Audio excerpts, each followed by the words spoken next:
साधना का आज 181 दिन 2-2 घंटे के अभ्यास से हम लोग 181 दिन पूरा करें।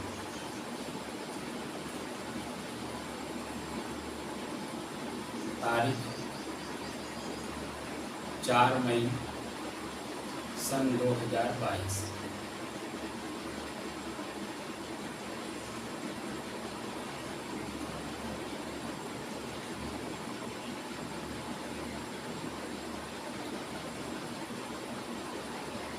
हम लोग मन की एकाग्रता, मन की स्थिरता एवं मन की शांति स्वयं में अनुभव कैसे हो और इन तीनों को प्राप्त करने के बाद दीर्घकाल के अभ्यास से मैं कौन हूँ और शरीर क्या है, इसके विषय में बीच बीच में 181 दिन के अभ्यास में बीच बीच में मैं कुछ बोलता रहा, आप लोगों को बताता रहा। वास्तव में मन दुखी क्यों है, शांत क्यों होना चाहता है? शांत इसलिए होना चाहता है क्योंकि दुखी है। अब दुखी क्यों है? दुखी इसलिए है कि शरीर को मैं मानकर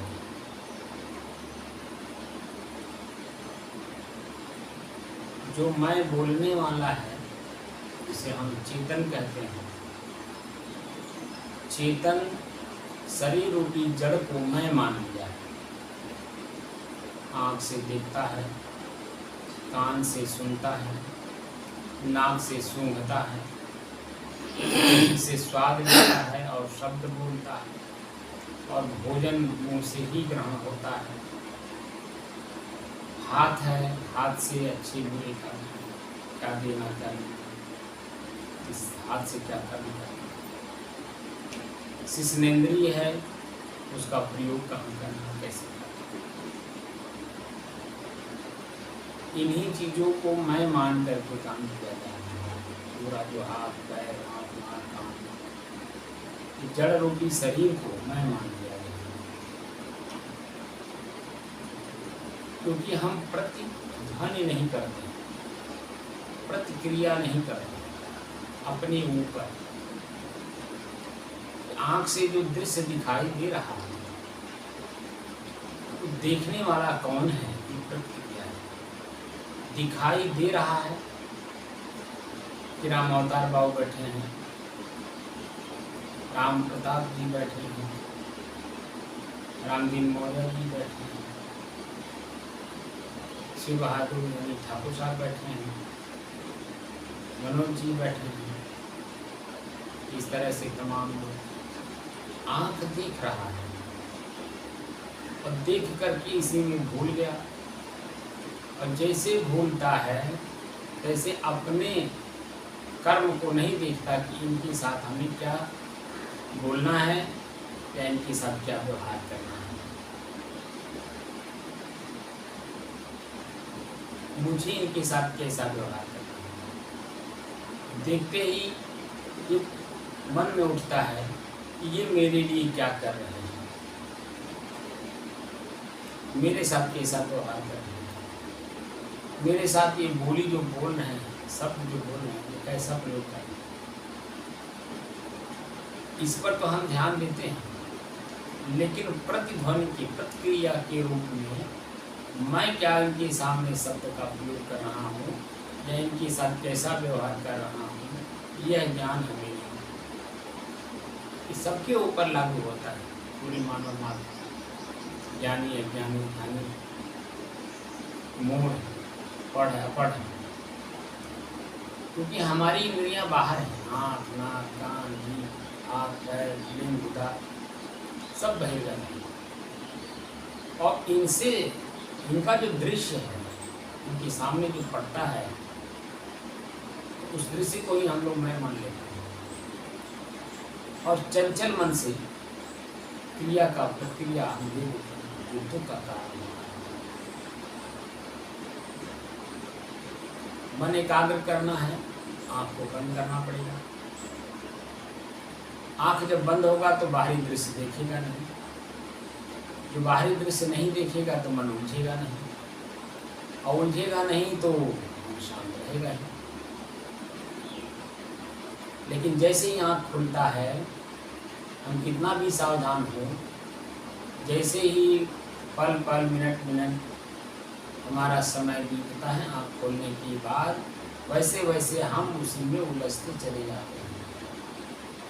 तनाव का मुख्य कारण है अपने को न पहचानना, अपनी क्रियाओं को न पहचानना, अपने स्वयं दूसरे के साथ व्यवहार कैसे करना है इसको न जानना, तनाव का मुख्य कारण है।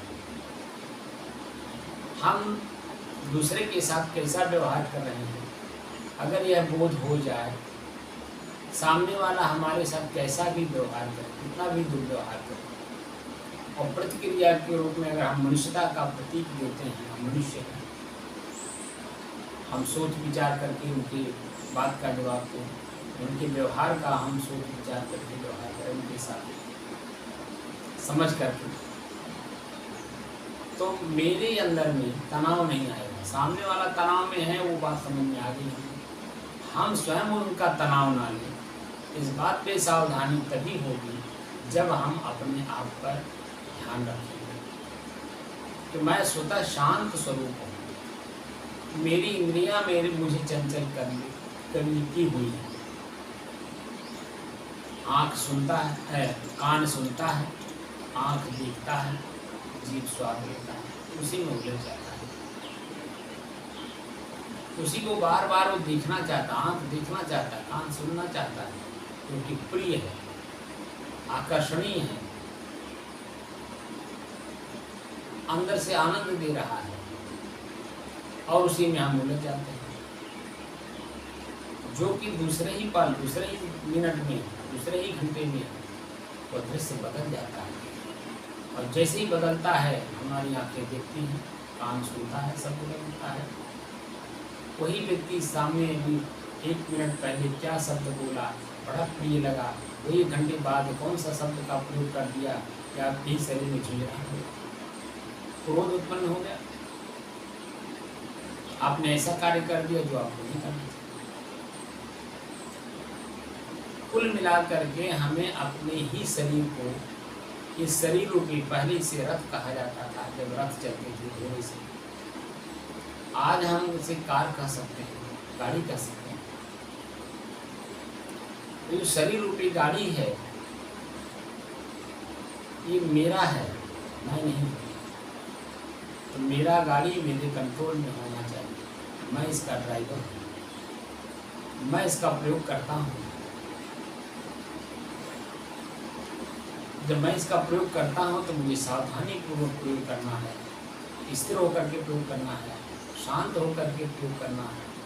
लेकिन जब मन एकाग्र होगा, मन एकाग्र होगा, स्थिर होगा और शांत रहेगा, क्योंकि पल पल, मिनट मिनट, घंटे घंटे, दिन दिन, हफ्ते हफ्ते, महीने महीने, वर्ष वर्ष, सब कुछ बदलता चला जाता है।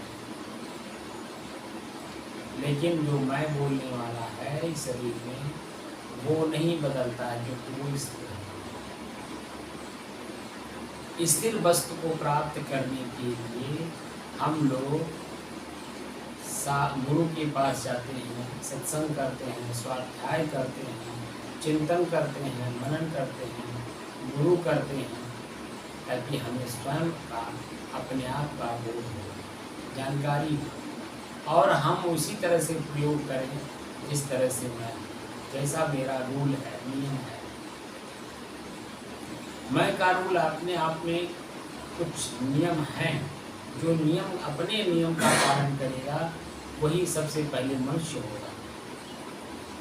परिवार में 5 सदस्य, 6 सदस्य, 4 सदस्य, जितने भी सदस्य हैं, सदस्यगण से अपने कर्तव्य का ज्ञान कर लें कि मुझे किसके साथ क्या व्यवहार करना है। परिवार समाज खुशहाली के साथ चले। ऐसे ही शरीर रूपी परिवार में आँख मेरा, कान मेरा, नाक मेरा, जीव मेरा, ये सब परिवार है। इन परिवारों के साथ व्यवहार कैसा मुझे करना है, इनके साथ हमें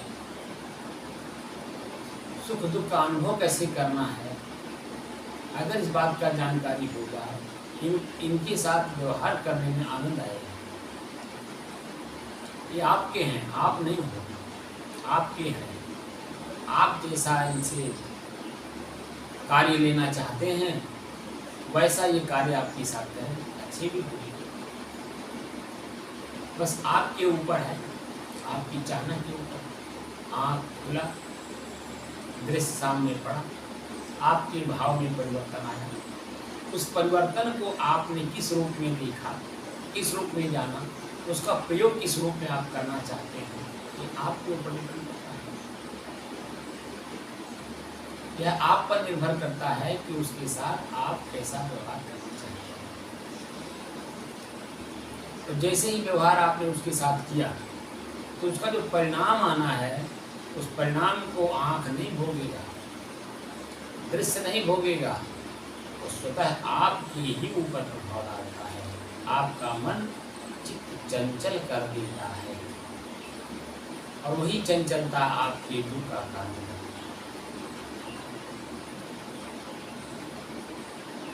हमें अपने आप को ही जानना है।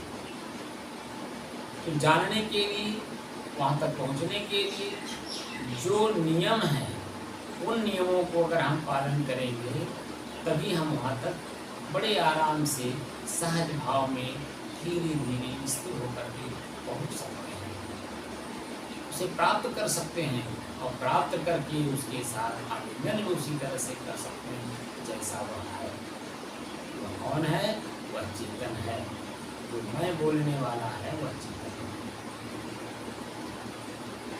अब चेतन तक पहुंचने के लिए शरीर की इंद्रियां, शरीर के इंद्रियों के विषय, उसके ऊपर मन, चित्त, बुद्धि, अहंकार, चार सूक्ष्म शरीर, इसको चतुष्टय अंतःकरण भी कहते हैं। इनसे परे जाकर के एकदम शांत स्थिति का जो ज्ञान है, बोध है, जानकारी है, उसे जब प्राप्त कर लिया जाता है तब उसके बाद आपका मन कैसे कैसे शांत होगा, ये विधि स्वयं आप जानते हैं। आप जैसे ही अपने श्वास को देखने के लिए आँख, नाक, कान, हाथ, पैर, सब कुछ इनकी क्रियाओं को जैसे ही बंद करते हैं और देखने की कला जैसे शुरू करते हैं, तैसे ही आपका मन, जो चंचल मन है, बार बार अनेकों बातों को सोचता है, 3 मिनट में वह स्थिर हो जाता है। पहले तो एकाग्र होगा, एक ही बात को, एकाग्रता का मतलब एक ही बात को सोचेगा, फिर सोचते सोचते स्थिर हो जाएगा, शांत स्थिर हो जाएगा और फिर अपने आप में शांति हो जाएगा। और शांति का अनुभव जैसे होता है तैसे मैं यहाँ देखता हूँ राम अवतार भाव का झूमने लगते हैं, नींद में आकर नींद आ जाए, आने लगती है, शरीर बिल्कुल रिलैक्स हो जाता है, मन में शांत हो जाती है, बिल्कुल शरीर झूमने लगता है। चैतन्य रहिए, नींद ना आने पाओ, सावधान रहिए, सतर्क रहिए, एकदम शांति का। क्योंकि जब आप देखेंगे तो देखने में आपके भाव कितने परिवर्तन होते हैं, कैसे कैसे परिवर्तन होते हैं, क्योंकि दृश्य दिखाई दे रहा है, आप दृष्टा हैं और दृश्य सामने है। मन एक दृश्य है और कुछ नहीं।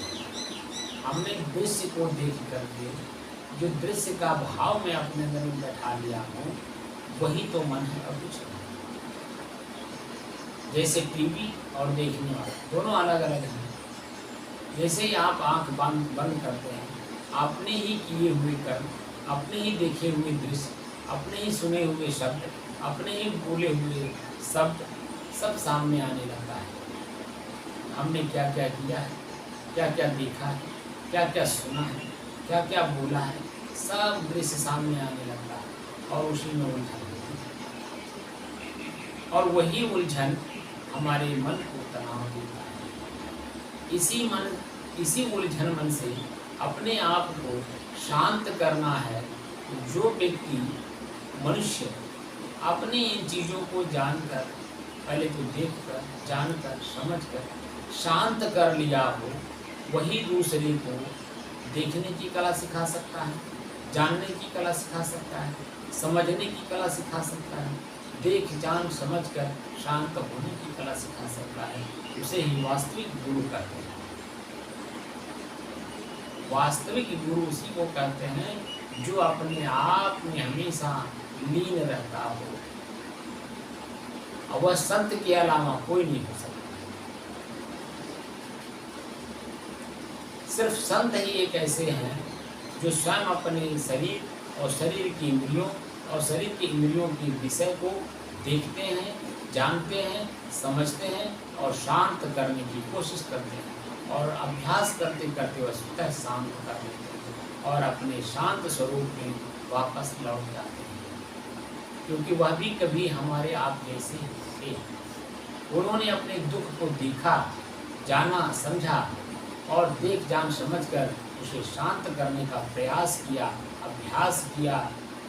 गुरु के सानिध्य में रह कर के भूख, प्यास, मान, अपमान, निंदा, स्तुति सब कुछ सहन किया, और तब जाकर के अपनी इस चीज को उन्होंने प्राप्त किया और प्राप्त कर लिया, अपने आप में शांत हो गए।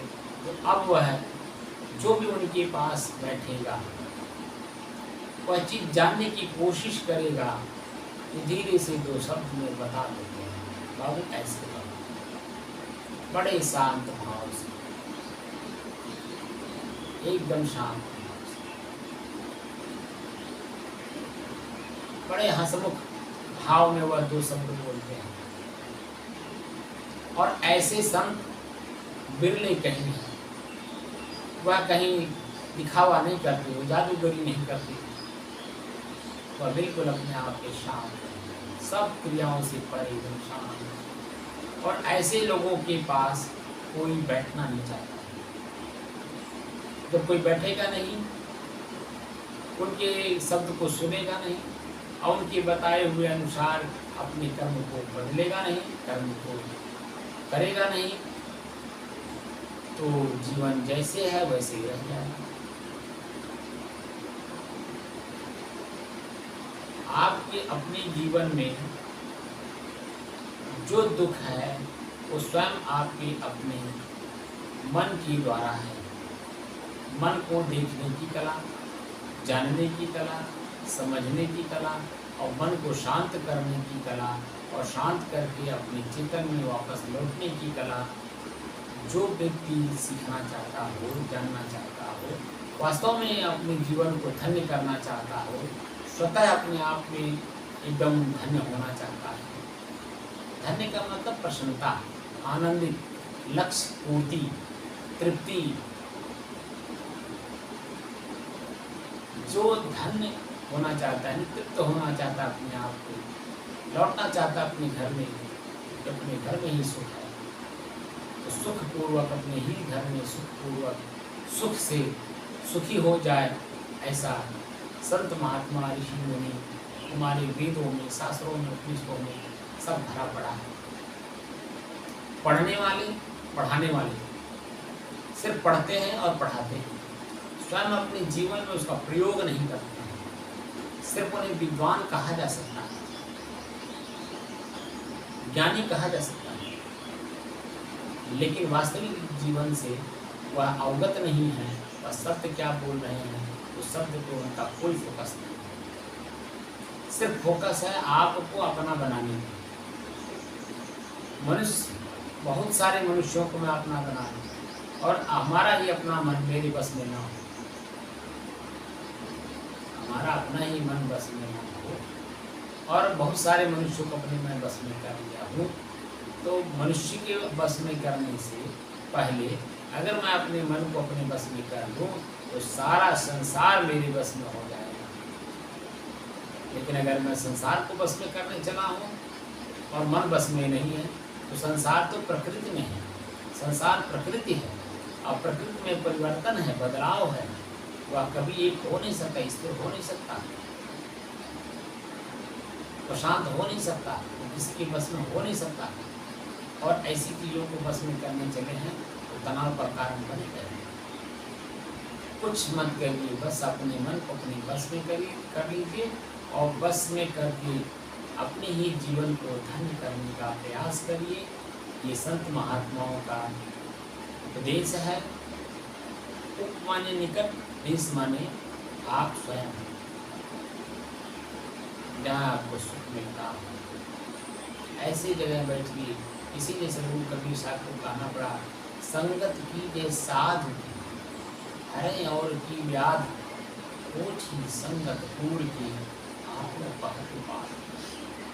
संगत से सुख उपजे, तो संगत से दुख हो। कहाँ ये कबीर, तहाँ जाइए जहाँ अपनी संगत हो। आप जैसा चाहते हैं, जैसा हैं, वैसे लोगों के सानिध्य में जब आप रहेंगे, आपका मन प्रफुल्लित, प्रसन्नचित, आनंदित और सावधानी पूर्वक अपने जीवन को जीने की कला सीख करके और सावधानी पूर्वक अपने जीवन को जीता है, वही समझिए मनुष्य है। अभी तो हम मनुष्य नहीं हैं, इसीलिए न खाने का पता, न जीने का पता, न देखने का कला मालूम, कुछ पता ही नहीं, चलने का मालूम, सोचने का मालूम, बोलने का कोई तरीका नहीं। अभी तो हम मनुष्य नहीं हैं। अपने इंद्रियों को अपने बस में करके इनके साथ कैसा व्यवहार करना चाहिए, कैसे इनका उपयोग करना चाहिए, हमें कुछ पता नहीं। बच्चे जैसे हैं, एकदम बच्चे जैसे, जो मन में आया हम करके चले जाएंगे। तो मन की गति को पकड़ना है तो कुछ नहीं करना है, ईश्वर का प्रयोग करना है और भगवान को पढ़ना है। ईश्वर साधन है अपने आप को जानने के, वह साधन है ईश धन स्वर, ई मन स्वर मन स्वर। आँख नाक कान सब कुछ बंद करके और बंद करके बस अपने श्वास का अभ्यास करें। धीरे धीरे अभ्यास करते, दीर्घ काल के अभ्यास से आपका मन एकाग्र होगा, स्थिर होगा और शांत होने में पूर्ण सहायक होगा। और आपकी चेतना को चेतना में वापस करने में आपका मन सहयोग करेगा। लेकिन पहले मन की गति को जानना, मन की क्रियाओं को जानना, समझना और देख जान समझकर उसे प्रयोग करने की कला अपने जीवन में धारण करिए। मेरी शुभकामना है। मैं यही चाहता हूँ कि आप सभी लोग सुखी हों। हमारे ऋषि महर्षि संत महात्मा सभी लोग एक ही बात कहते हैं, सर्वे भवन्तु सुखिनः, सर्वे सन्तु निरामया, सर्वे भद्राणि पश्यन्तु, माँ कश्चित् दुःखात् भवेत्। सभी लोग सुखी हों, सभी लोग आनंदित हों, सभी लोग अपनी चेतना में लौटें, मनुष्य बने, मनुष्य होकर के अपने जीवन को धन्य करें। यही हमारे संत महात्मा ऋषि मुनियों का उपदेश है, आदेश भी है। जो आदेश का पालन करेगा निश्चित है कि अपने जीवन को धन्य करेगा। जो आदेश का पालन नहीं करेगा, जहाँ पर है वो वहीं रह करके और नीचे चला जाएगा, क्योंकि मन क्षण क्षण बदलता है, स्थिर होता नहीं है, शांत होता नहीं है, शांति का अनुभव करने नहीं देता है, दुखी का दुखी बनाए रहता है। दुखी का दुखी अगर बनाए ना रहे उसकी वारी चलेगी कैसे। इसलिए मन को समझो, मन को देखो, मन को जानो, मन को समझो और देख जान समझ कर उसे शांत करो। ये आपकी अपनी प्रमुख जिम्मेदारी है। किसकी जिम्मेदारी है? चेतन जो शरीर में रहने वाला, बोलने वाला, उसको भोगता है, तो भोग कर रहा है, उसकी जिम्मेदारी बनती है कि मन की गति को पकड़ करके उसे शांत करे और शांत करके उसे अपने अनुकूल बनाए, जैसे चाहे उसका प्रयोग करे। चेतन की अपनी खुद की जिम्मेदारी है, प्रमुख जिम्मेदारी है। तो आप सभी लोग बस मन की गति को पकड़ने की कला, जहाँ कहीं किसी भी प्रकार के मन में शंका हो, आप सहज रूप से बड़े प्रेम से यहाँ अपने प्रश्न को रख सकते हैं और रख करके जानने की, समझने की, देखने की कला से उसे शांत करने का अभ्यास करिए। धीरे धीरे निर्मला, धीरे सब कुछ हो, माली सींचे सौघड़ा, ऋतु आए फल। क्योंकि मन बहुत काल से जुड़ा हुआ है, हम इसकी सीमा नहीं कह सकते, सीमा बांध नहीं सकते कि कब से बिगड़ा है। और आज हम अचानक उसे पकड़ करके, जान करके शांत करना चाहते हैं, कैसे होगा? बस धीरे धीरे चलते रहिए। हाँ, लक्ष्य ये हमारा हो कि हमारा मन हमारे पास है। मन को समझने की, मन क्या है, जब मन को समझ जाएंगे धीरे धीरे उसे शांत करने की भी कला जाएगी। बस अपने ही मन को अपने बस में रखना, कैसे करेंगे वह आपकी जिम्मेदारी है। गुरु के पास अपनी बात को रखिए और रख करके उनसे विचार विमर्श करें। जो विचारों में विचार निकले, उसके बाद जो शांत होने के उपाय निकले उसे प्रयोग करें और प्रयोग करके अपने मन को शांत करें। और शांति ही प्रमुख, क्योंकि आप शांत नहीं रहते हैं, चंचल हो रहते हैं, तो चंचल में कुछ का कुछ, क्योंकि समझ नहीं होने देता है, समझ आने भी नहीं देता है। ये मन इतना बेईमान है, अपने ही साथ धोखा करता है। और धोखे से अगर बचना है तो सबसे पहले मन और चेतन दोनों को अलग अलग जानने का प्रयास करें। आप स्वयं चेतन हैं, मन आपका साथी है, आपका मित्र है, आपका सहयोगी है, लेकिन यही आप स्वयं हो गया है, इसीलिए आप स्वयं मन नहीं है, आप स्वयं चेतन हैं। अपनी चेतना को समझने का प्रयास करें, धीरे धीरे समझा। इन्हीं वाणी के साथ मिलता हूँ। बाकी फिर धीरे धीरे ऐसे चलते रहिए, समझते रहिए, अभ्यास करते रहिए, आपका जीवन साहित्य